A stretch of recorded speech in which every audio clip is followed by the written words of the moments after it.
En el programa de hoy vamos a hablar sobre hidrógeno verde. Para esto nos acompaña Laura Cornaglia.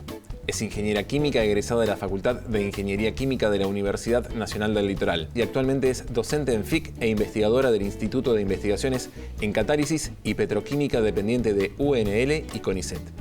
El hidrógeno es un vector de energía, o sea que debe extraerse de otras sustancias, por ejemplo, de hidrocarburos, de otras fuentes de hidrógeno. Por eso no es una fuente de energía. Y el hidrógeno puede utilizarse en muchísimas aplicaciones. Y una que lo hace ahora más interesante desde el punto de vista de la energía es por ejemplo, utilizarlo en medios de transporte, en producción de energía a través de celdas de combustible. ¿Por qué se le llama hidrógeno verde? Porque con los últimos desarrollos de las tecnologías, ahora se puede producir a partir de agua y utilizando energía eléctrica producida a partir de fuentes renovables, como por ejemplo la energía eólica y la energía solar. O sea que estamos hablando de verde porque, digamos, tiene poco impacto sobre el medio ambiente, pero Exacto. ¿hay otros colores de hidrógeno? Sí, digamos, el verde justamente es porque no produce fuentes de carbono, o sea, no produce dióxido de carbono, que sería, el que produce el gas que produce los efectos invernadero. Pero hay otros colores en la clasificación del hidrógeno que está relacionado a los procesos, o sea, cómo se produce ese hidrógeno y a cuáles son las fuentes de hidrógeno. Por ejemplo, tenemos el hidrógeno gris, que es el que siempre, digamos, que se le ha llamado durante más tiempo, que es el que se produce a partir de combustibles fósiles como, por ejemplo, el metano, el gas natural y el carbón. Y el proceso que se utiliza para producir hidrógeno a partir de esos es lo que se llama el proceso de reformado. En el caso del metano, del gas natural, el gas natural reacciona, por decirlo, con el agua a alta temperatura y produce el hidrógeno. Y ese es hidrógeno gris porque utiliza un combustible fósil. O sea, no es tan limpio. Claro, no es tan limpio. Después, ahora con el correr de los años, este mismo hidrógeno gris, cuando se lo combina al proceso, se lo combina con la captura del dióxido de carbono, se lo llama entonces al hidrógeno producido de esa manera hidrógeno azul. Y en nuestro país cobra gran importancia debido a todas las reservas de gas natural no convencional. Entonces es una alternativa interesante porque según lo que se sostiene, el costo de producir ese hidrógeno azul no sería tan alto aprovechando la infraestructura ya existente. ¿Y estamos en Argentina produciendo hidrógeno verde, azul, gris, alguno? Está produciéndose a nivel todavía exploratorio o a menor escala, no en gran escala, pero sí ha habido hay prototipos y en el caso, por ejemplo, del que se llama hidrógeno verde, que se obtiene a partir de agua, de la electrólisis del agua, ha habido ya hace muchos años un prototipo construido en el sur del país que utiliza como fuente de energía eléctrica la energía eólica, aerogeneradores. Pero siempre todavía no a gran escala, ¿no? Estamos hablando de hidrógeno verde y de bajo impacto para el medio ambiente y mencionas la energía eólica. ¿Por qué la importancia de buscar energías que sean más limpias, menos contaminantes? Porque por eso justamente es hidrógeno verde. Si uno utiliza, por ejemplo, para la electrólisis del agua, se utilizaría energía eléctrica proveniente de la quema de combustibles fósiles, ya en ese caso el proceso no sería verde, no sería tan limpio. Entonces, ahora cobra importancia por esas dos cosas, porque los costos de producir energía eléctrica limpia han bajado, la tecnología también se ha desarrollado mucho, además de que también ha progresado mucho el desarrollo tecnológico en cuanto a los electrolizadores, que son aquellos dispositivos que producen, ¿no es cierto?, la electrólisis y producen el hidrógeno. Vos decías que todavía es experimental. ¿Qué es lo que falta? ¿En qué etapa de experimentación estamos antes de que esto se pueda volver, no digo masivo, pero por lo menos empezar a crecer en escala? Bueno, ahora se ha desarrollado mucho la tecnología, entonces ya se está en muchos casos en condiciones de hacer el escalado. Todavía hay temas resueltos en cuanto a los costos, por ejemplo, también en cuanto a la disponibilidad de las materias primas que se utilizan. Por ejemplo, en el caso del hidrógeno verde, que se utilizaría, la materia prima sería el agua, debe producirse en lugares donde el agua esté disponible. Por ejemplo, Santa Fe. Bueno, por ejemplo, Santa Fe podría ser. Santa Fe, bueno, no tiene todavía aerogeneradores como para producir energía eólica, podría ser sí más la solar. Y bueno, en Santa Fe sí hay un caso también a nivel de prototipo donde también se puede denominar hidrógeno verde, donde la materia prima es, por ejemplo, un residuo de la biomasa, por ejemplo, el bioetanol, o más que un residuo, un producto de la biomasa, el bioetanol. Entonces hay un proyecto de la provincia de Santa Fe, en donde Enerfe es el principal actor, en donde se va a comprar lo que se llama, está ya en vías de adquisición, una celda de combustible de alta temperatura alimentada por etanol.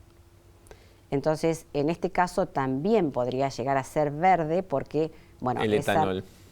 Claro, el etanol es una materia prima, no es un combustible fósil, sino que puede producirse a través de la fermentación de la biomasa, etc. O sea que en ese sentido Santa Fe como región, como provincia, está avanzando. Está avanzando, exacto. Está avanzando más, no tanto en la parte de electrólisis del agua, sino... Bueno, pero hidrógeno verde al fin y al cabo. También sería hidrógeno verde. Sí, ahí el que sea verde también tiene que estar combinado, ¿no es cierto?, con que en todos estos procesos se necesita energía eléctrica para llevarlos a cabo. Entonces, esa energía eléctrica también debe ser proveniente de fuentes renovables para que sea verde. ¿Y cómo estamos? Porque viento a veces sopla, pero no creo que sea suficiente como para generar la sí. energía eólica. Pero sí, la solar mencionabas. Sí, la solar... calor no falta. No. No, a veces el problema de estas otras energías renovables es, bueno, la disponibilidad en el tiempo, que eso hace que, bueno, si uno tiene días nublados, etcétera. No es mi expertise, pero bueno, eso puede producir, digamos, que no haya una producción constante de energía eléctrica. ¿Y la universidad? Bueno, la universidad, sí hay varios grupos que están investigando distintos aspectos, partes del proceso, parte de los procesos, digamos, en lo que se llamaría este hidrógeno verde. Hay grupos, bueno, en la Facultad de Ingeniería Química, hay grupos en otros institutos como el INCAPE, donde se está trabajando en distintos aspectos, ¿no? En distintos aspectos, en algunos casos más básicos, en otros casos un poco más a nivel de pequeñas plantas pilotos, pero bueno. Te preguntaba antes por la importancia o por qué es importante y es necesario ir por las energías más limpias. ¿Cuánto falta en tiempos haciendo una proyección? No te voy a decir que me pongas, que me firmes acá un cheque en blanco, pero ¿cuánto estamos de que eso realmente pueda empezar a ser usado a la par o empezando a reemplazar poco a poco esos otros combustibles? Porque decías, bueno, para generar ese hidrógeno verde hace falta una energía blanca o limpia antes. Sí. Bueno, hay que generar primero eso. Entonces, sí, es como que hay varios pasos que alcanzar antes de poder... Claro. Sí, en particular del hidrógeno verde es, bueno, se tienen que dar lo que decíamos, ¿no? O sea, que las energías renovables, que en Argentina hay ya aerogeneradores en el sur, y lo mismo en las celdas solares en el norte para producir esa energía eléctrica. Por supuesto que falta la inversión, ¿no? Y las inversiones son grandes, el costo es grande, todavía es alto, todavía de producir el hidrógeno. Y el retorno de la inversión todavía es desconocido. ¿Para cuándo va a ser el...? Sí, hay, digamos, en distintos países hay un mayor grado de desarrollo. Tampoco es que sea una tecnología madura todavía. Pero bueno, el tema de la descarbonización de la energía, hay, bueno, distintas prospecciones de que para el 2050 debería debería avanzarse en ese sentido, bueno, por lo que ya sabemos, ¿no es cierto?, el cambio climático, etc. No, y aparte de la falta de disponibilidad de hidrocarburos también, que De son la fuente hidrocarburos. principal. Sí, de todas maneras, en esto no se propone que haya una sola solución, digamos, ¿no es cierto? El hidrógeno no va a ser la única solución, es una parte. Tiene que también mejorarse la eficiencia energética, o sea, hay muchos aspectos que deben mejorarse o con los que se debe focalizar para lograr descarbonizar o por lo menos avanzar en ese sentido. Esto depende también, y creo que no solamente del sector privado, pero también de políticas públicas. Seguro, no, es que depende de las políticas públicas, porque por supuesto que bueno, la inversión puede ir también de la parte privada, pero tiene que haber una política pública, una política de los estados. En nuestro país es como que está arrancando, digamos, hay algunos proyectos que bueno, ya se han dado a conocer, y hay también algunas políticas tendientes a ver qué va a ocurrir, cuál es la situación actual del hidrógeno en la Argentina, por ejemplo. Nosotros desde el año 2000 que estamos trabajando en esta línea, incluso hemos participado, por ejemplo, ya en el año 2007 de proyectos áreas estratégicas a nivel nacional, donde en ese proyecto, que fue uno de los primeros, así que reunió a los investigadores de todos lados, de CONICET, de la CONEA, del CITEDEF, o sea, investigadores de todos lados del país trabajando, investigando justamente en todo lo que sea producción, almacenamiento de hidrógeno.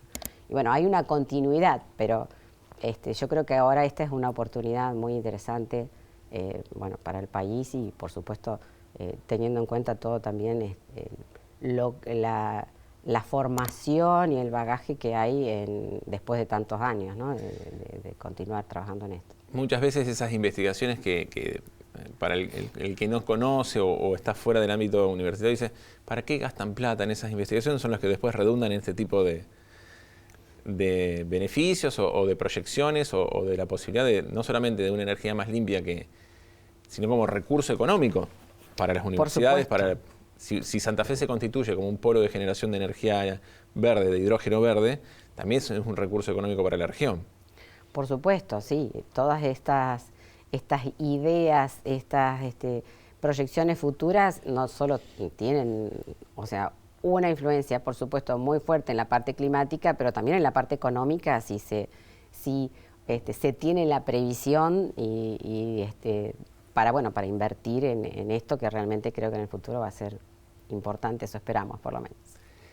Santa Fe, me decías, necesita todavía lo de la energía solar. Yo sé que no es tu experticia, así que no vamos a entrar por ahí. Sí. Pero desde la universidad y en conjunto con la provincia, ¿cuáles son las tareas o los pasos que se están llevando adelante para buscar esos puntos en común para avanzar? ¿En qué momento estamos en esa relación? En la relación, decís, entre las energías renovables.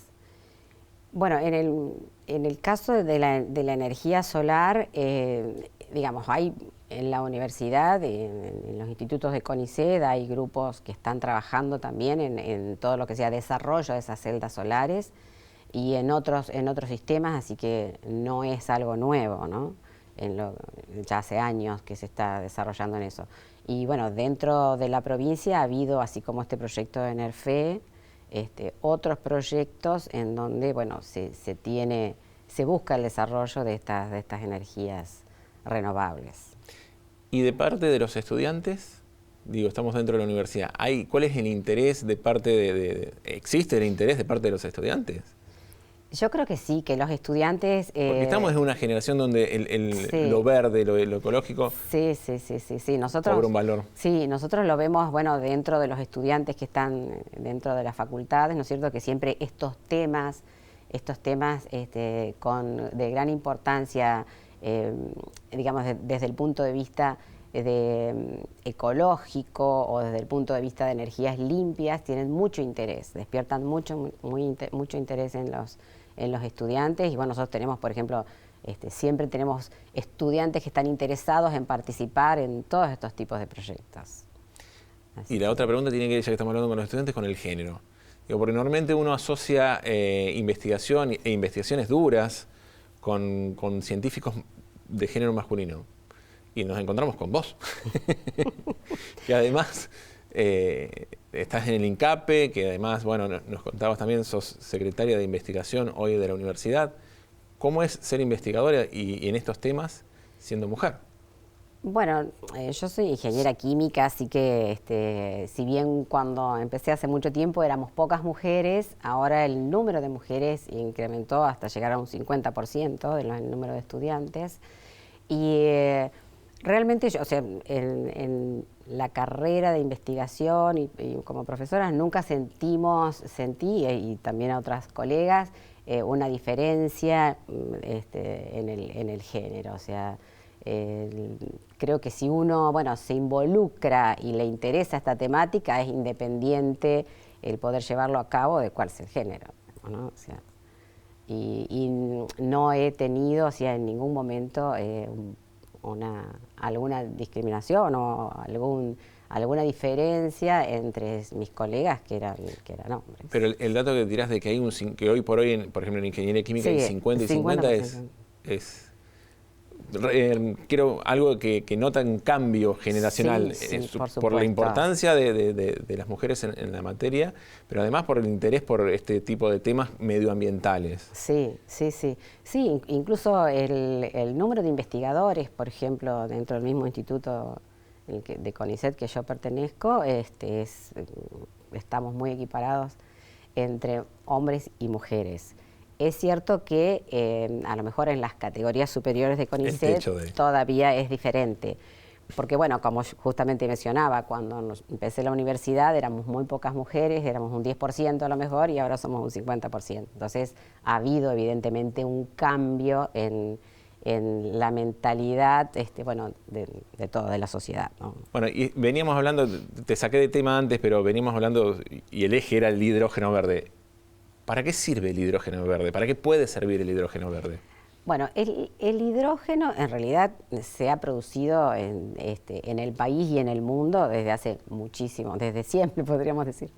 No sé si es el más apropiado, pero bueno, se ha producido a partir de metano y a partir de otros combustibles fósiles, ¿no?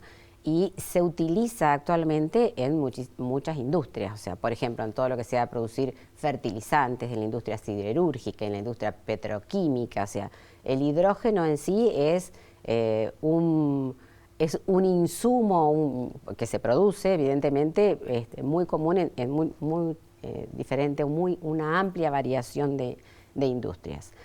Pero ese hidrógeno que se produce no es un hidrógeno verde, porque evidentemente produce dióxido de carbono. Entonces, el hidrógeno verde podría utilizarse en estas industrias, pero también ahora con los desarrollos de las celdas de combustibles, permite utilizarlo a su vez a partir del hidrógeno, producir energía eléctrica. Y esa energía eléctrica puede utilizarse, por ejemplo, en los medios de transporte, ¿no es cierto? Hay automóviles desarrollados que funcionan con hidrógeno, pero en el futuro está pensado más a medios de transporte de gran porte, por ejemplo, a barcos, trenes, colectivos. Pregunta, ¿cómo se almacenan esas celdas de energía? Porque me imagino que para un auto tendrán mayor o menor autonomía de acuerdo al tamaño, pero claro, para un barco estamos hablando volúmenes. Bueno, ese es otro desarrollo muy importante que debe hacerse, que es la forma de almacenar el hidrógeno. El hidrógeno es un gas, así que se puede almacenar en un tanque como el gas natural, claro. Exacto. Pero bueno, el volumen, digamos, o sea, podríamos decir, el consumo de hidrógeno que se tiene para producir esa energía eléctrica y después la energía eléctrica, bueno, utilizarse para movilizar un vehículo es alto. Entonces se necesita, almacenarlo en mayor cantidad. Por eso el hecho de que sean vehículos de gran porte, el peso no es tan complicado como en el caso de un automóvil, por ejemplo. Las ventajas o lo que se analiza con respecto al transporte del hidrógeno es que, por ejemplo, las mismas tuberías o las mismas sistema de manejo del gas natural podría utilizarse también para el hidrógeno. Hay algunos detalles que hay que tener en cuenta en cuanto a los materiales, etcétera, pero bueno, esa sería como una que algunos sostienen es una ventaja, ¿no? O sea, para distribuir en las casas estamos muy lejos. Claro, no está tan pensado en eso, sino, bueno, la ventaja que podría ser también... Pero sí podrían inventar una usina eléctrica que genere para energía de otra manera. Se está pensando más en este momento, ¿no es cierto?, en los medios de transporte y a lo mejor en producir energía eléctrica, pero no dentro, digamos, de una línea, a ver, ¿cómo puedo decir?, en una gran escala, por ejemplo, para una ciudad grande, ¿no? A lo mejor podría utilizarse para ciudades o pequeños pueblos que estén muy alejados, donde haya otros problemas para llevar los combustibles, el gas natural o ese tipo de cosas. Bien. La última, creo que como para ir cerrando, es tu carrera como investigadora, tu carrera... Si tuvieras que hoy hablarle y te devuelvo a tu rol de docente y el contacto con los y las estudiantes, ¿qué le dirías hoy a un estudiante que está ingresando, que está avanzando en la carrera y está analizando la investigación como rumbo para su desarrollo? Bueno, yo creo que la investigación o la tarea de investigación tiene muchos desafíos y uno continuamente está aprendiendo cosas nuevas, viendo nuevas posibilidades, o sea, uno tiene un progreso constante y sigue aprendiendo en forma continua y eso también lleva a que, bueno, las tareas siempre tienen que ser creativas, bueno, y eso hace que uno se entusiasme y tenga, ¿no?, yo siempre digo que un investigador tiene que ser dedicación exclusiva, no puede terminar 8 horas y se olvida, bueno, tiene siempre la cabeza pensando en lo que está queriendo desarrollar, en lo que está queriendo llevar a cabo, ¿no? Y eso es el entusiasmo, y eso es lo que por ahí nos hace, bueno, tomar esta tarea con tanta dedicación y con tanto entusiasmo. Yo creo que el investigador es un entusiasta. Y la verdad que hoy en Argentina, a diferencia de años anteriores, hay un contexto donde el investigador puede desarrollarse. Sí, yo creo que puede desarrollarse. Bueno, tenemos los conflictos, las crisis, como cualquier otro. Es Argentina. Como cualquier otro, ¿no? Pero yo creo que sí, que tenemos los medios, con los altibajos, como todos, pero que seguimos teniendo los medios para seguir investigando si realmente, uno toma esto en forma positiva y con muchas ganas de llevar la tarea adelante. Además,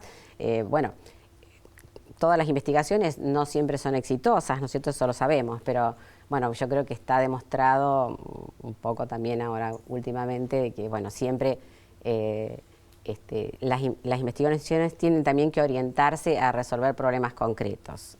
A veces son un poco más básicas, a veces más aplicadas, pero siempre tienden a resolver alguna problemática, donde a veces el resultado uno lo ve más a corto plazo y otras veces son más a largo plazo cuando, se investigan temáticas a lo mejor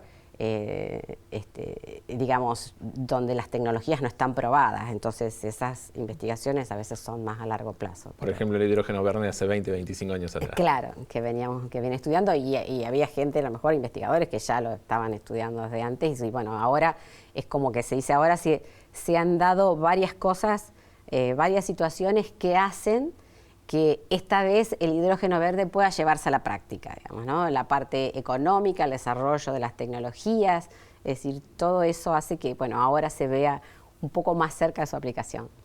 Laura, muchísimas gracias por estos minutos. No, al contrario, muchas gracias y espero que sea interesante estas reflexiones. Lo es. Bueno.